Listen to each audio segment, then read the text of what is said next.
Olá, boa noite, tudo bem? Estamos aqui para mais um Sem Tabus e a sua companhia é muito agradável a nós e queremos ser companhia agradável a você também. Aqui nós falamos de relacionamento e sexualidade. Aqui nós quebramos alguns tabus, alguns paradigmas e por muitas vezes temos recebido o carinho de você aí de casa que entra em contato dizendo o quanto o programa tem ajudado você em suas questões pessoais, em suas questões íntimas de relacionamento e de sexualidade também. Isso para nós é um presente, é uma dádiva poder estar aqui e servir a cada semana com um programa simples, sem grandes pretensões, mas com um objetivo muito especial, que é simplesmente compartilhar e ajudar com palavra, com conhecimento e com entendimento a respeito de coisas muito simples da nossa vida, do nosso dia a dia. Você sabe que para muita gente há uma dificuldade muito grande em tratar de sexualidade. Para muitos de nós não é uma coisa tão simples, tão fácil, mas à medida que nós vamos conhecendo mais e derrubando alguns tabus, nós vamos entendendo que faz muito parte da nossa vida para nós deixarmos relegado à vergonha um tema como sexualidade. E aqui, mais uma vez, dizemos que quando nós tratamos de sexualidade, nós tratamos de um todo. Nós vamos falar da pessoa, do indivíduo, das suas expectativas, da sua história, vamos falar do seu relacionamento. Nós queremos promover sempre uma sexualidade que venha acompanhada de afeto, venha acompanhada de crescimento, de maturidade, de envolvimento entre duas pessoas que têm compromisso, que têm o objetivo de uma fazer a outra feliz e de ser feliz também. E nós queremos convidar você a ficar aqui com a gente nessa conversa boa, nessa expectativa de que algo pode ser de muito significado para a sua vida pessoal e para o seu relacionamento. Como você está em seu relacionamento? E como você está com o relacionamento consigo mesmo? Como você está consigo mesma? Você, homem e mulher, como você se entende, se enxerga nesse universo da sexualidade? Tem muita gente na solidão que eu digo, inclusive, de perceber que é um indivíduo e que muitas vezes não sabe a quem recorrer, a quem perguntar e como fazer para desenvolver-se nesse tema sexualidade. Tem muita gente com medo, com fantasias, com agonias e nós queremos ajudar a você também. Da mesma forma, há casais que também vivem uma certa solidão, cada um para um canto, cada um de um lado, cada um com suas demandas, mas os dois não estão juntos, não trabalham juntos, não vivem juntos. E isso para nós é uma necessidade que existe aí de fazermos vocês voltarem os dois a serem um, com a individualidade de cada um, mas trabalhando na mesma direção, de um fazer o outro feliz e, novamente, repito, de ser também muito feliz. Um dos temas que muitas vezes também traz algum tipo de sofrimento, especialmente para mulheres que entram em contato aqui com a gente, é o tema pornografia. Esse é um tema delicado, tem afastado muitos casais, tem promovido muita solidão, muito afastamento, muito desligamento emocional por conta da pornografia. E nós bem sabemos que a pornografia é algo que mais atinge os homens. Não que as mulheres estejam isentas disso, não que não haja história de mulheres envolvidas com pornografia, de maneira nenhuma. Nós não queremos fazer essa separação e dizer que é só o problema de um. Mas sabemos que é algo que vem mais diretamente na direção do homem e que tem uma resposta muito mais masculina, pelo menos no que diz respeito aos números, às queixas que chegam aos consultórios ou a demanda vem sempre nessa direção de colocar o homem mais como vítima, vou dizer assim, da pornografia. Eu quero conversar sobre esse tema hoje com você e eu quero compartilhar a nossa maneira de se comunicar. Entre em contato com a gente, é na nossa página no facebook.com/semtabus.nt. Você pode contar a sua história, pode fazer alguma pergunta, pode dizer de alguma coisa sua e que para a gente é muito significativo. Para falar do tema e das suas variantes, pornografia, hoje eu vou receber um casal que passou por uma história muito interessante. E ouvindo esse casal, eu quero aprender junto com você. Quero convidar aqui meu casal convidado, Gislaine Falcão. Seja muito bem-vinda, acompanhada do seu marido Marcelo Falcão. Seja também muito bem-vindo. A primeira convidada de hoje é Gislaine Aparecida Mesomo Falcão. Ela é fisioterapeuta com especialização em Pilates. Nascida em Cafelândia, no Paraná, atua hoje na cidade de Belém, no Pará. Para um contato profissional, seu e-mail é fisio.gislaine@gmail.com. Marcelo, fique à vontade. Nosso segundo convidado é Marcelo Falcão Brito Souza. Ele é advogado e também administrador de empresas. Nascido na capital do Rio de Janeiro, atua hoje em Belém, no estado do Pará. Para um contato profissional, seu e-mail é celofalcão@gmail.com. O que você já de início diz aos casais que têm alguma dificuldade no relacionamento, alguma dificuldade nesta área ou noutra área e que desde agora, que perspectiva você oferece para quem nos acompanha? É aquela perspectiva de que tudo pode, né? Tudo pode mudar se você buscar primeiramente a Deus. Que quando parecia tudo impossível, parecia um beco sem saída, nós recorríamos a Deus e através dele nós tínhamos força para poder lutar contra os sentimentos e desejos da carne, né? Então, sem Deus não conseguimos, né? O ser humano não consegue. Vocês estão casados há 5 anos, Marcelo? Isso. 5 anos, 5 mas anos. já namoravam há mais tempo, então já tem aí uns 9, 10 anos que estão convivendo. Marcelo, quem era aquele moço que casou com essa moça tão jovem, tão bonita? Você também, um homem muito bonito, jovem. Obrigado. Vocês se conhecem e começam a namorar, mas quem era você? Eu era um homem descompromissado. Simples assim. Como eu falava há pouco, até no camarim, que o homem é capaz de namorar sem a intenção de casar. Eu era um desses, que namorava e as mulheres percebem isso nos homens, porque elas têm, geralmente o que eu vejo nas mulheres é que elas têm a intenção de constituir uma família no futuro, mas o homem não tem isso. Vários amigos fazem a mesma coisa, então você fica namorando ad eternum, né, como a gente chama. Você precisa de um cutucão, de uma coisa aí, acorda, tá passando tempo, olha o relógio, né? E eu era esse tipo de pessoa. Eu era uma pessoa boa, mas... Descompromissado, essa é a palavra. E aí a Gislaine chega na sua vida. E como é que você então consegue fazer este rapaz decidir casar, amiga? Não cheguei para mudar, assim, no início foi muito difícil, ele não tinha esse desejo de compromisso, de casamento, ele chegou a pensar até ter filhos e casamento, não falava. E aí eu, muito joelho no chão e orando e sofrendo muito, porque a perspectiva de toda mulher é namorar para casar. É você estar conhecendo a pessoa para você ter certeza se aquela pessoa é o homem da sua vida, se que você quer que ele seja o pai dos seus filhos. E eu tinha essa certeza, depois de passar por bastante dificuldade no relacionamento, orando a Deus, eu tive a certeza que ele era o homem da minha vida. Só que ele não tinha essa certeza.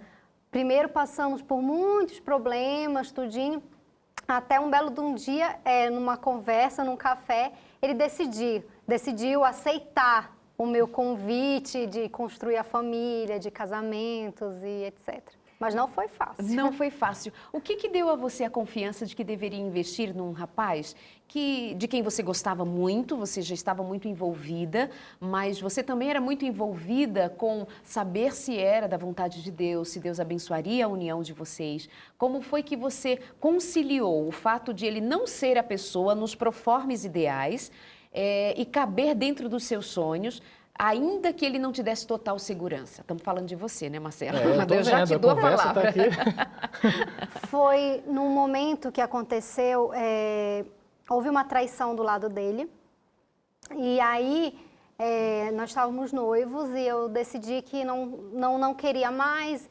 E resolvi, nesse momento, eu tive um contato íntimo com Deus. E se eu decidi, se era para eu fazer a minha vontade de largar tudo e os planos de casamento, depois de ele já ter aceitado, se eu deveria investir nesse relacionamento e perdoá-lo, ou que ele mandasse um sinal para mim, ou eu devia desistir de tudo e partir cuidar da minha vida. E foi um momento de uma semana de muita oração e conversa com Deus, e eu descobri essa vontade no meu coração que Deus colocou, que era para eu investir nesse relacionamento. E, inclusive, eu estava até conversando com ele essa semana que, graças a Deus, ele colocou essa vontade, ele me mostrou para eu dar essa segunda chance a ele. Porque se eu não tivesse dado, eu não teria hoje esse homem maravilhoso do meu lado. Eu poderia ficar frustrada de chegar lá na frente e pensar, e se eu tivesse dado uma chance? Como poderia ter sido, né? Eu tinha as duas de dar ou não. E eu poderia ter esse pensamento, mas aí Deus colocou no meu coração, perdoa. Alguma vez você já pensou ou você já desejou ser igual a Deus? Eu vim aqui para te dizer uma coisa, é possível ser igual a Ele. Não dá para ser onisciente, não dá para ser onipresente, nem dá para ser onipotente. Mas é possível ser igual a Deus num ponto, o perdão. Toda vez que nós perdoamos alguém, pelo poder e pela graça de Deus, é claro, nós conseguimos ser iguais a Ele. E só dá para ser nesse ponto. Mas quando nós conseguimos isso, a nossa vida se enche de alegria e de felicidade. Todos nós precisamos perdoar alguém. Talvez eu estou falando para alguém que precisa perdoar a mãe, outros vão precisar perdoar o pai. Tem muita gente que precisa perdoar o irmão. E para nós que somos casados, a gente precisa perdoar todos os dias o nosso cônjuge. E também carecemos de sermos perdoados por eles. Então vamos fazer uma coisa? Vamos pedir para Jesus: Senhor, me dá o teu melhor presente para este momento. Me dá o teu perdão no meu coração, para que eu possa sentir a paz em relação aos meus colegas e também possa sentir a paz em relação ao Senhor. Se você pedir, Deus tem muito perdão para te dar e a sua vida vai ser muito melhor. Marcelo, quando ela diz hoje com essa confiança, essa convicção de que hoje ela tem um marido excepcional, é um pai incrível, eles têm uma filhinha, né, um bebê, coisa mais gostosa. Quem é este homem de agora que não é aquele de lá? Como foi essa mudança? O que você foi experimentando, foi vivenciando, que deixou de ser um descompromissado para ser o marido, o pai, o homem da vida dela? Olha, é uma pergunta bastante complexa e ampla, né? Não é? Uns 3 programas aí. Mas eu só queria frisar uma coisa, que quando ela me conheceu, ela conheceu também minha ex-namorada. E já fizeram minha propaganda negativa, dizendo assim: esse aí não gosta de casar não. Esse aí não vai ter filho contigo nunca. E ela ainda assim investiu em mim, ou seja, eu fui um investimento de risco, alto risco, né? Com certeza. Mas ela investiu e glória a Deus por isso. Você sabe que em esta situação, este quadro descrito pela Gislaine, na maior parte da opinião dos terapeutas, dos conselheiros, dos pastores, dos pais, de qualquer pessoa, vai dizer assim: filha, termina, acabou, não dá certo. E em muitos casos não dá certo mesmo, porque não é qualquer pessoa que tem a estrutura emocional, como você me parece ter, a estrutura espiritual, como você relata, que já tinha naquele período. Você, enquanto católica, uma moça que frequentava a igreja, que tinha uma fé, uma ligação com Deus, não é qualquer pessoa que tem. Então, não é alguma coisa para a gente dizer assim: não, foi muito simples, ela decidiu perdoar e ficou nenhuma ferida, beleza, entrou nisso. Então, assim, tenha muito cuidado ao você transferir essa história para você e para suas escolhas. Tá? Não foi fácil, não é fácil para ninguém, é um sofrimento que só quem já passou sabe como é. Mas você assumiu o risco assumiu sozinha. Não leva a questão para as redes sociais, para a família, para os amigos. Até porque as opiniões vêm todas no sentido de separa, claro, né? Parece que as pessoas não querem, olha, vai lá, tenta, não. Separa. Trai uma vez, vai trair outra vez. E ela me falou assim: ainda bem que eu te dei uma segunda chance. Eu falei: amor, não foi só isso, porque eu era capaz de cair de novo. Não foi a segunda chance que ela deu, foi o encontro com Deus nesse intervalo. Porque eu vou te ser bem sincero, Darley, como homem eu não acredito na fidelidade masculina se não tiver a ajuda divina. Até rimou, né? Eu não acredito, porque é muito forte a tentação masculina. É muito, como você falava aqui, que atinge o homem a pornografia, isso é muito forte. E a pornografia, ela leva, uma coisa leva a outra. E tudo com a intenção de separar o casamento. Então, nesse intervalo que ela fez isso, que foi onde teve meu testemunho, que eu encontrei a palavra de Deus, que eu encontrei com ele, que eu aprendi a ler a Bíblia, que eu tive uma comunhão com ele, e eu entendi por que isso fazia mal, e que isso fazia mal para mim. Não era porque Deus colocou isso na sua vida porque Ele é tirano, não, porque Ele quer o seu bem, e eu entendi isso. Quando eu entendi isso, eu tive forças para lutar contra a tentação. Para as pessoas que acham assim: você encontrou Jesus, então você não é tentado. No começo da lei, de onde eu estava no meu cantinho, estudando a Bíblia todos os dias, trabalhava na empresa da minha família, eu estava mais resguardado. Eu tive mais ou menos 1 ano e meio onde eu estudava todos os dias, de manhã, de tarde e de noite. Eu parecia Daniel, assim, sabe? Naquele momento, eu trabalhava e vendo a Novo Tempo, trabalhava estudando ao mesmo tempo, chamava os funcionários, debatia com eles. Então, eu estava dentro da minha armadura, na empresa do meu pai, tudo ali. Quando eu saí de lá, que eu fui para o mundo, onde eu tive que exercer a profissão da advocacia, que eu tive que lidar com clientes, com pessoas de fora, eu me vi muito mais tentado. porque eu não estava no lugar onde eu mandava, eu estava no lugar onde eu tinha que lidar com o público com diversas situações. Então eu sentia, eu falava assim, eu estou sendo tentado direto, mesmo ao teu lado. Então é engano a pessoa achar que eu encontrei Jesus, a tentação acabou. Pelo contrário, a tentação aumentou, porém você tem agora forças para dizer sim ou não. Antes eu não tinha força. A tentação vinha, falava, não, é bom, né? Vai, rapidinho, ninguém vai ver, etc. Tal. Agora eu vejo a tentação e vejo outro caminho. O caminho de Deus ele é bem mais complicado porque requer um não. A carne quer ir para lá, mas a tua cabeça fala, não, filho, não vai.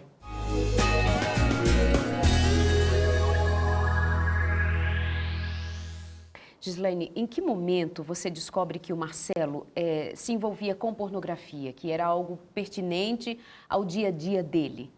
Desde o primeiro dia que eu encontrei, desde o primeiro dia que eu fui à casa dele, já era explícito.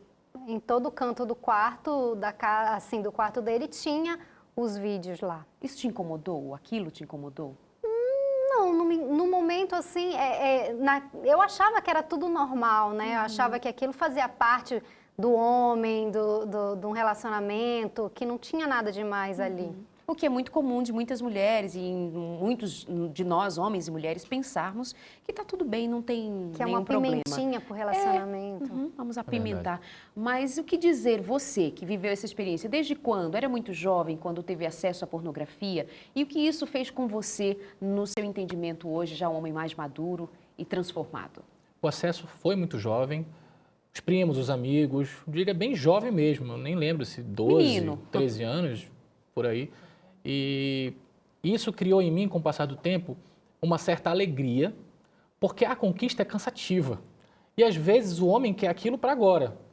Aí eu pensava, gente, eu estou com tanto tesão, eu quero conquistar, mas até eu conquistar, até eu convencer, eu era bom de argumento, mas até eu convencer a pessoa a ir comigo, já estou subindo pelas paredes. E o homem sente uma necessidade como se fosse a vontade de ir ao banheiro. Especialmente quando é muito estimulado, né? Exatamente. Esses estímulos, a gente acha que é só vendo um filme, não. É você abre uma revista, a mulher aparece seminua. Já ativou, já ligou o motorzinho. Aí daqui a pouco você vê outra coisa, na televisão aparece uma propaganda, um outdoor, qualquer coisa, isso vai somando. Sabe, acumulativo. Chega ao ponto que você quer explodir, então você começa a ver, sei lá, você começa a ver em qualquer mulher a possibilidade. Tanto é que depois que termina o ato, porque várias vezes eu conseguia, falava, gente, você queria apertar o botão do desaparecer. Plim! Você tinha nojo da pessoa. Falava, não tem nada a ver com o que eu estou fazendo aqui. Mas engraçado que há minutos atrás era a mulher mais linda do mundo, era a mulher mais desejável daquele mundo. Isso era horrível, entendeu? E eu passava por isso. E você cria com isso um mundo muito individual seu. Aí eu falava assim, gente, a pornografia que leva à masturbação é bom porque você não tem que ter esse desencontro no final. A sua cabeça, você imagina tudo. Você pode imaginar qualquer pessoa. Você tem a mulher que você quiser da sua vida, do jeito que você imaginar na sua cabecinha. E quando acabou, tá tudo bem. Lavou, tá novo. Tchau, não preciso falar com ninguém, não preciso me justificar, não preciso dar... Ainda mais, às vezes, as mulheres... E aí, depois, como é que fica o nosso relacionamento? Epa, não tem relacionamento nenhum, era só aquilo que eu queria. Como é que você vai dizer isso? Então, é conflitante para o homem. E aí, você cria um mundo individual seu, entendeu? O mundo que eu tinha as minhas namoradas, as que não aceitavam esse tipo de ato, eu tinha individualmente. O meu banheiro, minha vida. Eu vou lá, me satisfaço, estou tudo bem de novo. Porque eu quase costumo comparar com uma tensão pré-menstrual. O homem, quando não libera, ele fica irritado, começa a jogar piadinha para todo mundo, começa a tirar para todo lado, até passar aquilo. É como uma necessidade fisiológica que influencia a tua cabeça. Mas, obviamente, muito motivado, toda essa frequência, todo esse impulso que nós sabemos que é do universo da sexualidade, tá tudo, mas há um parâmetro de normalidade. Me parece que quando você está contando, você está tendo como referência somente da tua experiência enquanto um homem que era muito motivado pelas experiências solitárias, dos filmes, das revistas e que começou a traduzir para sua mente que uma mulher era um objeto para o sexo, que o teu desejo tinha que ser atendido naquela hora, daquela maneira. E me parece que é muito nesse caminho, né? De quanto você foi estimulado desde menino a como você passou a ver, inclusive, a própria mulher, os próprios relacionamentos. Sim, e você começa você muda a personalidade, você começa a querer conquistar, de repente, eu falo, gente, é mais emocionante a melhor amiga da tua namorada. É mais emocionante a prima da tua namorada. Então, hoje em dia, os homens brincam. Já viu a prima dela, já viu. Mas, no fundo, essa é a vontade. O homem, quando vê uma mulher bonita do lado da namorada, já deseja também. Eu não sei explicar o que é isso, O conteúdo desse vídeo pode ser chocante ou provocador para quem está se recuperando do vício sexual.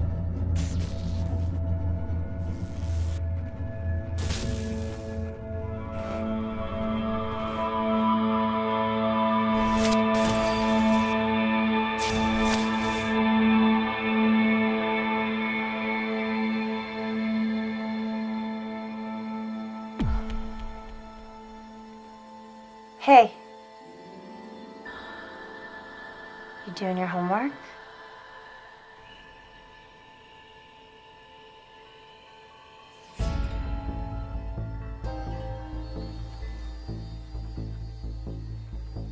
Can I ask you something?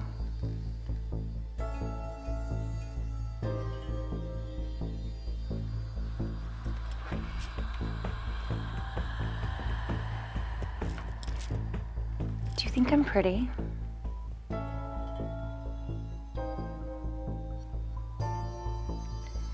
What's your favorite part about me?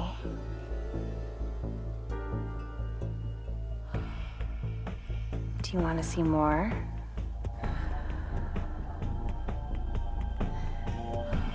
I can show you whatever you want. Honey, dinner's almost ready. What's wrong? Nothing. Okay, we'll finish up what you're doing and come on downstairs. Okay.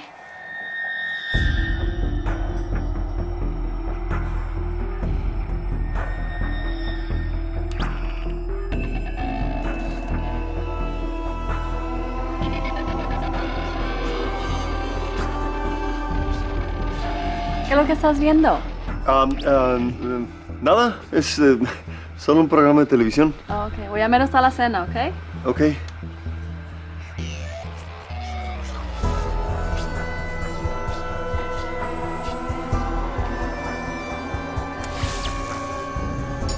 Hana, tulungan mo ako maghain sa hapagkainan, ha?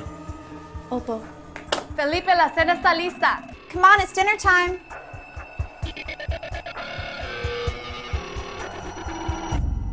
Dear Heavenly Father, thank you for keeping our family safe. And thank you for this delicious meal that you have so graciously given us.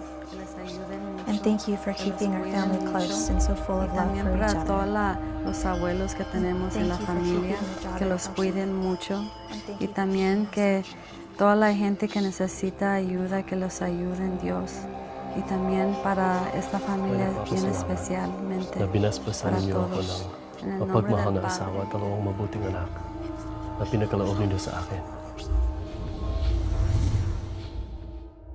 Como é que você vai deixando de ser esse homem, sendo moldado noutra direção? Darleide, foi foi uma barganha. Hoje eu estou usando português para todos entenderem. Foi uma barganha com Deus. O meu pai é o homem que eu mais amo na vida e ele passou por um procedimento que ele quase veio a óbito. E nesse momento foi o momento da minha conversão, da minha religiosidade, que eu me encontrei com Deus e falei para ele, Senhor, o que eu posso fazer para trazer meu pai de volta? Meu pai foi para fazer um exame aqui, veio para fazer um exame em São Paulo e a minha mãe me liga falando que de repente ele estava na UTI, entre a vida e a morte. Isso, meu mundo acabou. Ali eu comecei a me transformar como pessoa. E quando você está sob uma situação de risco dessa, você faz o que for. Você, é para fazer o quê? É para andar de joelho daqui até onde eu vou fazer. Meu pensamento era esse. E eu falava para Deus. Eu orava, eu não sabia nem orar, eu rezava, eu fazia de joelhos no quarto sozinho, falando com Deus. Foram noites assim, claro, clamando. E vieram duas informações na minha mente, coisas que eu nunca imaginei. Eu falava assim, o que eu posso fazer? Ele falava assim, olha, primeiro, faz as pazes com as suas irmãs. Eu falava, que bobagem, minhas irmãs são melhores amigas. Quando eu fui analisar o fato, eu já não falava com ela há mais ou menos 10 anos. Eu falei, eu vou cumprir isso. Peguei o telefone, liguei na mesma hora, falei. Meu dedo eu não sabia, não conseguia mandar mensagem, tremia. Falava sempre, deve ser verdade isso. Quando eu consegui fazer, que eu chorei bastante, eu voltei. Qual é o próximo passo? Parecia que eu estava falando com ele. E veio uma coisa na minha cabeça, larga todo tipo de pornografia, adultério, masturbação, tudo. Aí eu falei, opa, peraí, vai doer. Porque o meu corpo, e é engraçado que vem argumentos que não eram meus. Meu corpo está produzindo isso diariamente, logo um acúmulo de sêmen, você tem que expelir, porque senão vai causar câncer de próstata. Eu falei, gente, eu estou falando como um médico, né? Falando para você mesmo. Para mim mesmo, debatendo com Deus. E ele parece que não refutava nada. Ele só falou, já falei. Aí eu argumentava e falava assim, não vai falar nada, e aí? Então é para fazer. Aí eu comecei um trabalho da Darlene. Foi difícil, eu estava sozinho, estava morando sozinho, ela estava em Belém cuidando da minha filha, que tinha recém-nascido. Eu estava em Macapá cuidando dos negócios da família porque meu pai estava à beira da morte. E eu falava, mas não vai dar, meu Deus do céu, eu vou passar a semana até eu ver ela, vai demorar, eu só vou ver ela para aliviar minha tensão, para acontecer qualquer coisa. Mas e o banheiro? Não tenho mais. Eu acabei de falar com Deus, e aí? É meu pai? Ou é isso? Falei, Senhor, então só te peço uma coisa, me dá poder sobre a minha carne, porque é algo que é mais forte do que eu. E aí eu comecei, Darlene, parece que veio as informações na minha cabeça paulatinamente, assim, passo a passo. Corta a televisão, eu tive que fechar a televisão, porque eu comecei a ver a televisão com outros olhos. Eu assistia todas as minisséries, eu era noveleiro demais. E eu comecei a ver detalhes que eu não enxergava. Novelas, o apelo, sabe, aquela vontade. Eu via na novela uma série em que o homem ele conquistava várias mulheres, que ele era bebedor de vinhos e tal. Eu falei, gente, eu quero ser assim, sabe, entende de vinho, conquista várias mulheres. Esse é o meu perfil. Depois eu falei, gente, não tem nada a ver de meu perfil aí, pode parar com isso, você está me dando vontades que não vai dar certo com aquilo que eu falei com Deus. Eu comecei a cortar. Eu comecei a parar de olhar as mulheres como um scanner. As mulheres passam, o homem olha para o rosto, né? Quando elas passam, ele olha para o bumbum lá. E passa um scanner, assim. Falei, não vamos fazer. Quando eu ia virar, eu falei, epa, tu lembra? Falaste? Para. Eu comecei a me policiar. Eu não sei se era eu ou se era o Espírito Santo que me falava. E com isso eu fui começando a ter menos vontade. Sabe, aquele atiçamento diário foi começando a reduzir. Mas, olha aquela menina bonita, olha para... Não olha. Eu falava comigo mesmo, era uma coisa, sabe? Não vai assistir, não vai assistir. Não, mas a novela, não vai. Lembra? Teu pai. Ai, meu Deus, é mesmo. Então fiquei. Aí eu comecei a mudar a minha oração. Eu falava assim, Senhor, eu estou percebendo que está dando certo. Só uma coisa, quando meu pai ficar bom, não deixa eu voltar, não. Porque eu me conheço. Quando acabar esse acordo aqui, que meu pai já estiver bem de saúde, eu vou voltar. E eu fiquei com isso na minha cabeça. Aí quando meu pai estava melhorando, eu falei, será que eu já voltei? Será que ele já... Não. E eu só fui perceber recentemente. Eu falei, gente, meu pai já está bem de saúde. E eu não voltei. Sabe? Eu fiquei maravilhado com isso. Mas Darlene é uma luta diária. É diária. Você estava acompanhando esse processo ou foi um processo só dele, depois é que ele te conta? Não, ele desde o início, eu compartilhei da ideia e nós sempre juntos orando e pedindo e fomos conseguindo aos poucos. Foi difícil realmente para ele porque ele era muito, né, nesse vício. Mas aí, aos pouquinhos, ele foi conseguindo, Deus foi dando o domínio próprio dele, né? E aí ele foi conseguindo. Eu fico te ouvindo e pensando assim, ela não é uma mulher simplesmente comum, porque tem algo diferente em você, na sua fala, no jeito como você lidou com tudo isso. E, obviamente, o Marcelo sabe dizer muito mais do que eu, é só uma percepção minha. Mas, por exemplo, a maior parte das mulheres que tem um marido que vê pornografia, talvez até em menor intensidade que o Marcelo vivia.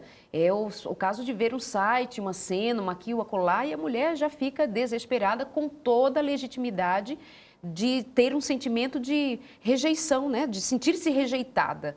Como é que você lidava com isso? Isso te incomodava? Isso te fazia mal? Isso te deixava triste? De que maneira? Em que intensidade? Como que aquilo era para você? Você continuava achando que era normal? Eu continuava achando que era normal. Eu não me incomodava. Não tem aquele ditado, não pode com ele, junta-se a ele? Foi o que aconteceu. Eu na verdade, por querer agradar e, na verdade, por curiosidades também, eu acabava cedendo e acabava participando, vendo os filmes com ele. E continuava achando que aquilo tudo era normal. Naquela época eu não tinha essa visão que isso era um vício, que isso era uma doença. Não tinha. Para mim aquilo era normal. Então, depois, assim, quando ocorreu tudo isso com ele, que parece que a venda dos nossos olhos caíram, e aí a gente percebeu, gente, olha o erro que a gente estava cometendo, porque não tem limites, a pornografia não tem limites, né? E acaba você sempre querendo ver mais, ver outra coisa, e o relacionamento estava baseado sempre a ver um filme, vamos fazer uma coisa diferente, vamos ver um filme antes, e assim a gente estava indo para o buraco e não estava percebendo. Uhum. Foi depois que Deus tocou ele, que deu essa mensagem, que nós fomos descobrir o tamanho da seriedade que era esse problema. Ela foi contaminada, Darlene, por mim, a verdade é essa. Eu contaminei ela e eu fiquei feliz porque da mesma forma que eu fui descontaminado, eu consegui descontaminá-la. Deus me deu o caminho. Então, foi e voltou. Entendeu? Marcelo, eu acho importante te perguntar a respeito daquele momento em que você está no seu quarto fazendo a tua oração, ainda que nós consideremos que foi uma barganha, mas Deus se aproveitou daquela oportunidade para dizer, vem cá, Graças filho, a eu vou Deus. te dar o que você precisa. Não teve nenhuma interferência assim de um pastor dizendo, olha, isso é pecado, ou alguém dizendo assim, Marcelo, você tem que deixar isso, porque senão você vai para o inferno. Foi um negócio seu e de Deus ali naquele momento, quando vem aquela voz interior que você considera ter sido a voz de Deus para você dizendo, abandona isto. Não teve uma outra voz, foi entre você e ele. Graças a Deus que foi assim, Darleide, porque se fosse um pastor, um amigo, alguém, eu ia estar, na verdade, se eu fizesse, eu ia me esconder daquela pessoa, porque era como se o contrato tivesse sido feito com aquela pessoa. Mas como foi com Deus, eu falei, é como a Bíblia diz, para onde eu vou me esconder de ti? Tu está em todo lugar, então se eu vou no banheiro, fecha a porta, liga o filme, tu está ali olhando. Então eu pensava assim, ele está em todo lugar. E outra, eu não tenho como fazer mais nada, eu fiz um acordo com ele, eu fiz um trato, eu vou querer cumprir esse trato. E era com ele. Então não tinha nem com quem falar. Foi com ele. E eu só falava assim, Senhor, também me mostra onde eu posso aprender mais de ti. Porque eu gostei de conversar contigo, eu nunca tinha conversado desse jeito. Agora me mostra, porque eu abro a Bíblia, mesmo sendo advogado, entendendo do juridiquês, para mim aquilo ali é aramaico ainda. E eu falava, gente, eu quero aprender, porque eu vejo isso. E foi aí a peregrinação, Darleide. Eu fui em praticamente quase todas as igrejas. Eu vivenciei experiências que ficaram marcadas para sempre. Por que você foi procurar uma igreja? Não tinha sido uma relação entre você e Deus ali naquele momento de conversa, de diálogo? Sim, mas eu sempre fui muito católico, apostólico romano, de ir a Roma, inclusive. Mas quando aconteceu, a primeira coisa que eu fiz foi procurar uma igreja, a minha igreja. Só que eu cheguei lá e eu não consegui falar com Deus. Parecia que eu estava fazendo uma sabatina de perguntas e respostas. Eu falei, ainda não é isso aqui que eu quero. Engraçado, é alguma coisa que falava, ainda não é isso aqui, vai em outro lugar. Aí eu falava, Senhor, eu preciso de algum lugar que me ensine a ler a Tua palavra, porque eu queria falar contigo. E eu estou falando aqui, nesse português aqui, mas eu queria falar diferente, eu queria entender como Tu gostas, o que Tu queres que eu faça, para eu andar na linha. E eu falava, só onde eu posso aprender isso é dentro de uma igreja. E eu comecei a procurar sozinho. Engraçado, Darleide, a sede que eu estava, que chegava num domingo, por exemplo, eu estava em Macapá sozinho.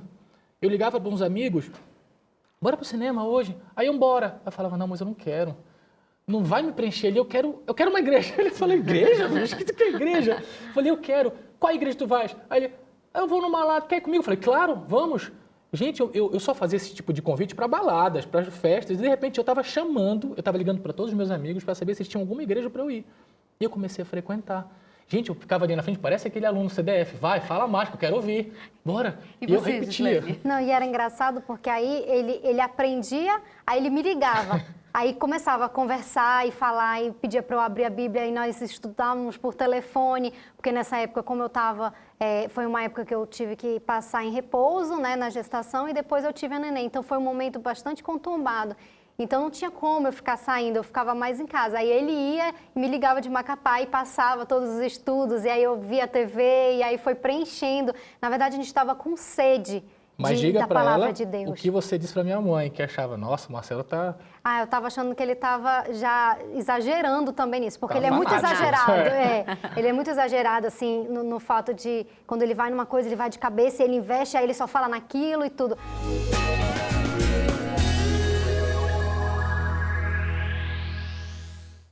O comum é observarmos os números que revelam que maiormente são os homens atingidos pela pornografia, como eu bem disse no começo do programa, mas as mulheres também vêm sendo muito afetadas pelo tema pornografia. Antigamente, a gente saía de um ambiente para praticar a pornografia.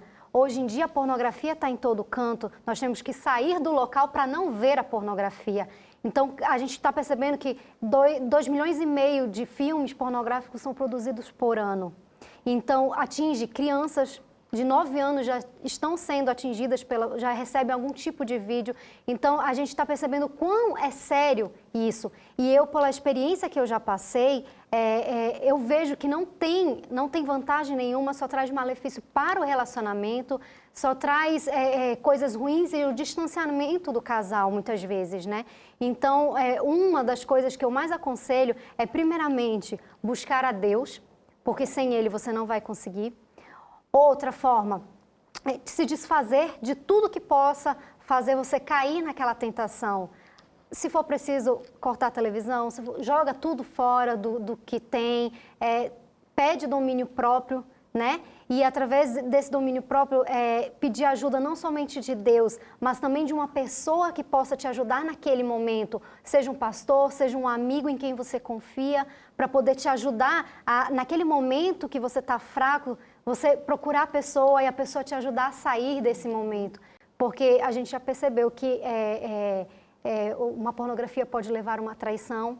Na verdade, o fato só de você olhar um corpo, você já está pecando.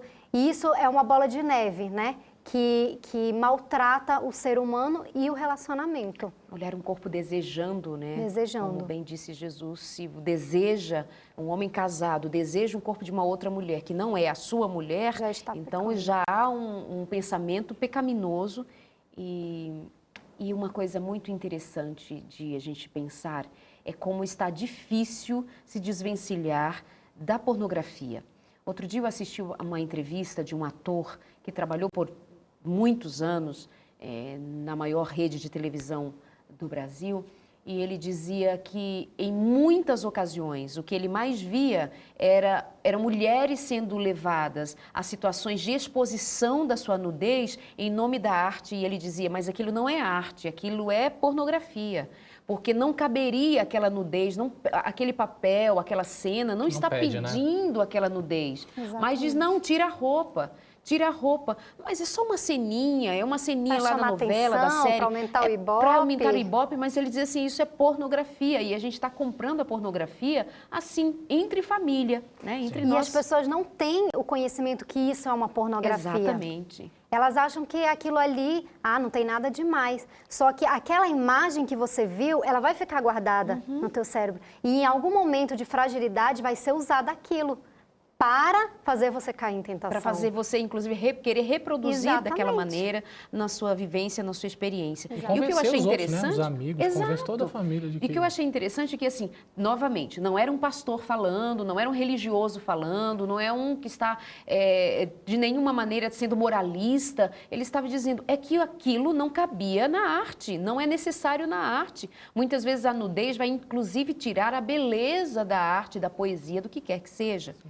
Marcelo, como que você traz alguma orientação, para algum despertar para os homens, já que a Gislaine falava para as mulheres? Eu lembro de um rapaz que eu até o entrevistei também, e ele tinha uma dificuldade muito grande com drogas, etc, e com pornografia também. E ele disse, Darlene, chegou uma hora que eu joguei meu celular fora, porque era um smartphone, ele tinha acesso à internet. Então, com acesso à internet, você faz viagens, não é? E especialmente nesse universo da pornografia. E ele disse que foi extremamente difícil se desfazer daquele objeto que o fazia viajar no seu prazer, né? Às vezes indo para o trabalho, às vezes no ônibus, às vezes em qualquer situação ele lançava a mão daquele objetinho e estava ali solto naquele universo. Exatamente. Você, sua dica. Isso é bem difícil, Darlene. Como é que eu vou me desfazer de algo que me dá prazer? E que me alivia nos momentos que eu mais preciso, né? Não faz mal a ninguém. Então, assim, alivia de estresse, né? Impressionante. Estresse, estou muito estressado. Toda hora, não tem nada a ver uma coisa com a outra, né? Eu estou estressado, peraí rapidinho que eu vou me desestressar ali. E você volta mais tranquilo. Olha só. Como é que eu vou? Para que eu vou perder isso? Não vou perder. Inclusive, eu escutei de uma amiga minha. Falou, o quê? Eu prefiro que meu marido faça isso mesmo, que ele vá ao banheiro e se alivie para lá, do que ficar me estressando aqui. Tem isso também, né? Tem mulheres que preferem... estou cansada. Estou cansada, vai lá, vai, te alivia, depois você vem aqui comigo e tá tudo bem. Nessa história, eles vão começando a se separar até o dia que ele não procura mais. Aí ela vai dizer, poxa, o meu marido não me procura. Mas por quê? Né? Lá atrás você deu um tchau para ele. Então, assim, eu diria para as pessoas, para os homens que estão em casa, que é um trabalho difícil, mas é um trabalho que requer sinceridade, é um trabalho que requer honestidade com Deus. Porque, como a Gislaine falou, sem Deus é impossível. É impossível. Você pode procurar autoajuda, você pode procurar N teorias, você não vai conseguir. Infelizmente, desculpa te dizer, você não vai conseguir. Com Deus, você é capaz de conseguir. Mas é uma escolha que você vai ter que fazer. E a sinceridade, como a Darlene falou, é tudo. Quando você fizer a oração, pensa naquilo, pede para Deus te dizer aquilo que desagrada a Ele. E deixa Ele falar. Pensa naquilo que você não gostaria que Ele falasse. É justamente aquela vozinha ali que vai te dizer... E Ele sabe onde tem. No celular... é no iPad, é no computador. Aí você fala assim, olha, eu tenho 300 títulos de DVD de pornografia. Ah, mas eu tenho um que é daquela atriz, foi tão difícil conseguir, vazou na internet, eu tenho guardado aqui. Vai que um dia eu precise. Gente, vai que um dia eu precise. Essa é a frase maldita. Não tem esse negócio de vai que um dia eu precise. Não vai ter. Você vai doer, vai ser difícil jogar o celular fora. Nem precisa, talvez, né? Mas vai ser preciso, vai ser difícil você fazer. Mas faça, porque espera o benefício, sabe? Deus vai dar o benefício da dúvida, pelo menos. Espera, falou, Senhor, tudo bem, eu vou fazer. Mas me mostra que isso está me fazendo bem, Ele vai te mostrar. Ele está te esperando, sabe? E como eu falei, Darleide, a sinceridade ela é fundamental. Deus está em todo lugar. Você não vai falar assim, eu falei para a Darleide que eu não ia mais fazer, mas peraí que a Darleide não está aqui. Não, mas Deus está em todo lugar. Deus está. Então, é o que eu te falo. Marcelo, e Ele está em todo lugar e nem é para acusação e para condenação, né? Eu acho que isso é muito importante dizer, que Deus não estava te ouvindo, esteve te acompanhando o tempo inteiro e te acusando e te condenando.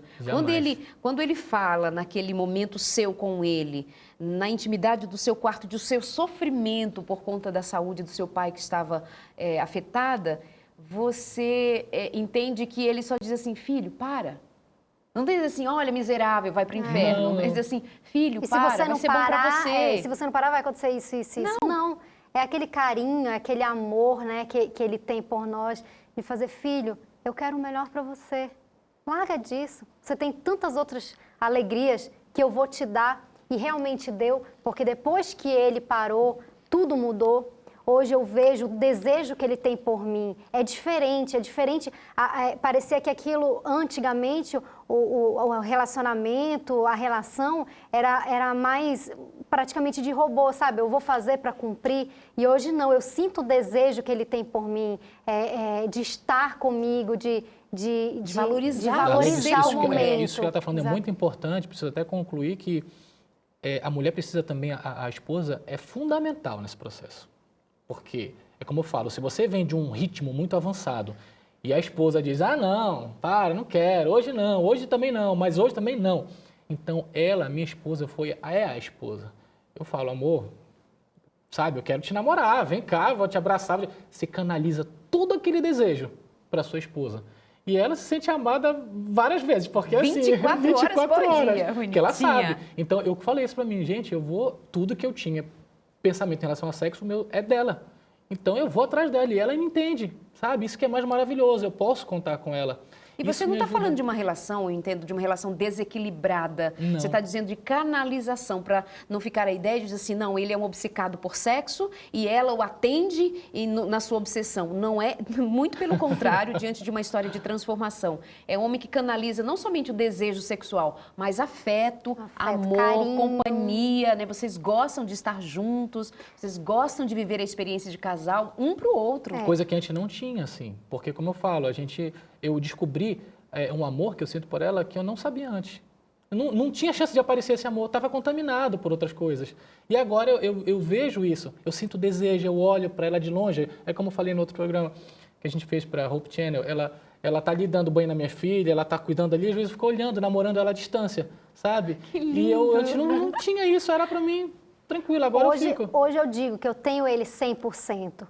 Antigamente eu tinha ele 20%, porque eu dividia ele com o mundo. Hoje não. Hoje eu divido ele com a minha filha, com a minha família. Eu tenho ele para mim. Eu falo para ela, eu sou exigente. A gente tá abraçado, fala, amor, me beija. Falo mesmo, porque às vezes tem mulher assim, eu tô cansada, não, vem cá, me dá um beijo. E se não der, eu vou e pego, venho beijar aqui. Isso tem sido legal, porque a gente se une, sabe? É que às vezes o homem tem vergonha. Ela falou que não. Então deixa eu me entender aqui sozinho. Não. A conquista é assim. Sabe? Você tem que conquistar, você tem que exercer o papel do conquistador todos os dias com a sua mulher. Então, amor, vem cá, não sei o quê. Aí você dá um agrado aqui, abraça aqui. Isso faz com que, Senhor, não tenho saída. É com ela. Minha esposa aqui eu amo. Então, eu preciso conquistá-la. E também fez mudar a visão do casamento. Porque hoje em dia, muitas pessoas têm a visão de que, eu vou casar, se não der certo, ficarmos desse jeito, a gente separa. Hoje em dia, não. A gente tem a visão que nós somos uma só carne. Então, a partir do momento que nós dissemos sim perante Deus, é porque é até a eternidade. Nós dois vamos ficarmos juntos, independente da dificuldade, é juntos que nós vamos vencer tudo, é juntos que nós vamos ficar até o fim. Então, mudou mais essa visão que antigamente tínhamos até, se não der certo, separa. E Darleide, é bom frisar também que o homem que gosta, que assiste a pornografia e tudo mais, ele quer uma mulher pornográfica em casa, mas só até o desejo dele parar. Quando o desejo dele passa, ele quer uma mulher, uma lady, entendeu? Então eu pensava assim, gente, olha o engraçado o pensamento, mas se eu viciar muito ela, porque eu viciava, ela falava, olha esse filme novo, olha aqui, olha, assiste, fazia ela gostar da coisa. Eu falava assim, se um dia ela ficar muito viciada nisso, aí parece que vinha uma terceira, pode falar, larga. Entendeu? Larga. Se ela ficar muito viciada, quando tu quiseres uma lady, ela já não vai ser, ela vai estar muito perdida nesse meio, aí você larga e vem outra. Pega uma outra novinha, bonitinha, que não tem dos vícios. Olha que pensamento horroroso. Pensamento sem filtro nenhum, né? Um pensamento que passa cheio de machismo, cheio de hostilidade à figura feminina, né? De desprezo à figura feminina. Exatamente. É lamentável isso, mas é muito rico ver como que uma experiência pode ser transformada em outra experiência ainda mais interessante, ainda mais profunda, e a gente vê a delicadeza com que vocês conseguem transmitir o que era antes e o que é hoje em termos de linguagem afetiva, linguagem amorosa, com uma filha, com um casamento sustentado, com muito amor, com muita confiança. Isso é, para a gente que ouve a história, sabe que não é assim algo mágico, algo que foi de repente, que exigiu de você muita paciência, muita espera e exigiu de você muita honestidade, dos dois muita honestidade. E é uma coisa que eu tenho frisado aqui, por vezes, é a questão de sermos mais honestos nos nossos relacionamentos. E nós somos muito mentirosos às vezes, nós jogamos muita sujeira embaixo do tapete, nós fechamos os olhos. E um outro aspecto é que também as nossas carências faz com que sejamos muito pouco dados a dar a segunda chance. Então, aquela mulher que vê o marido à noite lá no computador, vendo sites de pornografia, de sentir-se só ela rejeitada, mas muitas vezes nós não entendemos que o indivíduo está doente. Sim. Porque, Marcelo, desculpa dizer, mas você tinha uma mente doente, você era um indivíduo, né, doente. Não dá para a gente negar isso, que havia uma dependência muito grande, e isso, toda dependência é uma doença. Sim. Então, eu acho que é interessante levantar o desejo de pelo menos olhar com um pouco mais de compaixão. O que fazer quando uma pessoa precisa de ajuda porque é viciada em pornografia? Isso vai depender de se ela te pede ajuda ou se ela não te pede ajuda e você que oferece, porque você imagina que ela seja viciada, ou você viu alguma coisa, você suspeita, enfim. Quando a pessoa procura você e pede alguma ajuda, isso já é meio caminho andado para a recuperação dela desse vício. Por quê? Porque ela reconheceu, em primeiro lugar, que ela era impotente diante disso, que ela é impotente e que ela, portanto, precisa de uma ajuda, e, em segundo lugar, que ela pediu essa ajuda. Então, uma maneira principal de você ajudar essa pessoa é explicar a ela como funciona o ciclo desse vício e encaminhá-la para um psicoterapeuta, para um psicólogo, para que ela faça uma terapia. Por quê? Qual é o ciclo do vício? O ciclo do vício é que a pessoa tem um sofrimento por alguma situação que aconteceu na vida dela ou que esteja acontecendo, ela não está conseguindo lidar com isso, esse sofrimento provoca emoções nela que ela não consegue lidar muito bem ou totalmente, né? Então ela procura obter alívio disso que ela não consegue lidar através de uma prática que dá prazer a ela, no caso a pornografia. E dá prazer mesmo, só que momentâneo. E depois que passa esse prazer, volta o sofrimento. Mas ela não sabe lidar ainda. Então ela vai de novo através da prática para obter o prazer, ter algum alívio. E isso se torna o que nós chamamos de vício, do ciclo vicioso, né? Então ela precisa aprender a lidar com as próprias emoções e com o sofrimento que ela está passando ou que já passou, para que através disso ela consiga não mais precisar obter tanto alívio, porque ela já está obtendo alívio ao saber lidar com as próprias emoções e com esse sofrimento. Se a pessoa não te procura, mas você desconfia ou sabe que ela é viciada em pornografia, você pode oferecer essa ajuda a ela, indo até ela e contando para ela o que você sabe até agora. Não colocando-a contra a parede ou a criticando, mas perguntando, você quer alguma ajuda? Eu estou percebendo isso, isso e isso. Você precisa de mim? Quer alguma ajuda? Estou à disposição. E não significa que todo homem que é viciado em pornografia é porque não ama a esposa. Não é o caso. Isso não passa na mente do homem, pelo contrário, jamais. E muitos tentam colocar a esposa na pornografia também. Até aqueles mais companheiros, como era o meu caso, eu tentei colocar ela dentro da pornografia. Eu Mas também você não associava a pornografia a não amar a sua mulher? Nunca. Isso não passa na cabeça do homem. Para a mulher é engraçado que ela entende assim, né? Sim. Ele está procurando, não me deseja. Pelo contrário, ele deseja tanto a pornografia quanto você. Darleide, tem espaço para todo mundo nesse meio. É impressionante. Isso não é falta de amor. O homem não entende isso, não faz parte do universo masculino. Agora, uma coisa que eu queria frisar. Gente, pornografia não é normal. Você assistir não é necessário. Por que eu digo isso? Porque depois das entrevistas que nós fizemos aqui, muitas pessoas falaram assim, nossa, você era muito viciado, né? Falei, você assiste pornografia? De vez em quando. Já era, Darleide. Não tem de vez em quando. Quando é o tipo da coisa que você assistir hoje. Daqui a um mês, aquela cena vem sozinha na tua cabeça. E aí tu pensas assim, não é uma cena bonitinha. A cena de pornografia grotesca, são grotescas. E você quer reproduzir aquilo naturalmente. Você vê aquilo e fala, gente, aí começa a te dar desejo. E na pornografia aparece um homem que faz com uma, com duas, com três. Aí depois ele já aparece bonitinho em outro lugar fazendo com outra. Aí tu falas assim, isso é normal. E o mundo está caminhando para esse meio onde tudo pode. Então, não tem esse negócio de quem assiste mais ou quem assiste menos. Assistiu, amigo, você já precisa de uma ajuda. Porque não é normal, você não precisa assistir a pornografia para se sentir mais homem, para satisfazer sua mulher. Eu tinha coisas na minha mente dizendo assim, não, eu vou aprender bem, porque eu aprendendo a pornografia bem, eu posso deixar minha mulher satisfeita. Porque ela vai aprender todas as posições, todos os meios. Eu tinha argumentos para mim mesmo. E não é verdade. Pelo contrário, você se torna um robô e você que acha que a mulher gosta disso, você se engana. O meu relacionamento hoje, sexualmente falando, não tem nada de pornográfico. Tem muito amor, tem muito abraço, muito beijo, tem muita entrega. A pornografia não tem entrega. São dois robôs fazendo aquilo ali. Até porque a cena tem que ficar bem por causa da câmera que vai pegar a gente, isso não é normal. Cadê o carinho, cadê o amor? É mecânico. É só mecânico. E queremos que você pense um pouco mais sobre isso, sobre o fato de ser uma pessoa livre, de ser uma pessoa capaz de fazer o seu sexo do seu jeito, com a liberdade que você tem, com a pessoa que você ama. Em cima disso, temos mais um recadinho para você. Pornografia. Uma arma mortal. Perfura com promessas de diversão e prazer. Tem o poder de envenenar a realidade afetiva, o romance, a conquista e o verdadeiro prazer. Penetra a mente e espalha partículas letais de ilusão. As pessoas atingidas, se antes se relacionavam com verdade e interesse por intimidade genuína, passam a viver agonizando e gemendo por imagens fortes e cenas cada vez mais picantes. Já não é o marido e a esposa numa relação. Apenas os dois já não satisfaz. Precisa da atriz, do ator, do pornô. Pornografia não é sexo. É apenas desvio de rota, gasto de energia nobre com coisa barata. Sexo de verdade é intimidade de corpo, de pensamento e desejos. Sexo é olhar nos olhos do outro e ter a sensibilidade de perceber, sentir, tocar. Saber que o prazer de estar junto não se compara a nada e que apenas os dois se bastam. Pense nisso.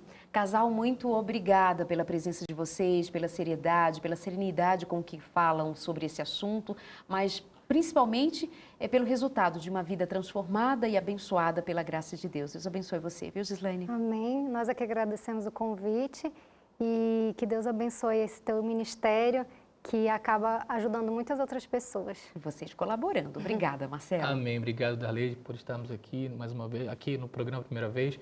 Eu queria mandar um beijo grande lá para a Igreja do Marco de Belém, para a Igreja Jovem também, e agradecer às pessoas que nos procuraram depois do programa na internet. Muitas pessoas nos procuraram e dizer assim, eu não sou entendido do assunto, eu tenho só uma experiência que eu passei e eu tento passar isso para as pessoas. Mas se você puder, procure um profissional também, mas antes de tudo o profissional está lá em cima te esperando, é Deus. É Deus. Muito obrigada, casal lindo. Amém. Obrigada a você também pela companhia, um beijo e até a semana que vem aqui no Sem Tabus.